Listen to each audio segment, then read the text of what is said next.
सद्गुण कर सागर गंभीरा, स्थिर बुद्धि जेहि अतिशय धीरा। आकार नहीं जिन्ह में लेशा, बंधुर मुख चरण हमेशा। अहनिश कर्मठ पर हितकारी, क्षमावान निर्भय अधिकारी। समलोष्ठा समकांचन काई, बंदव प्रमुख चरण उरलाई। हस्तामल यत जिन्ह विज्ञाना, गति जानत जिय कीजे नाना। ब्रह्म तेज छलकत अहनीशा, बंदव प्रमुख चरण सुखमीशा। मानत करता कबु नहीं आपा, होवत सब हरि कृष्ण प्रतापा।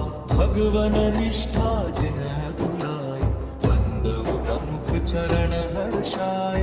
अधर्म सर्ग विदारत पूरा, काटत माया बंध सपूरा। नहीं जग पंच विषय लवलेशा, बंदव प्रमुख चरण जो हमेशा। शास्त्र कथित सद्गुण जेहि जेहि, चिन्हते अधिक सत निज मेहि।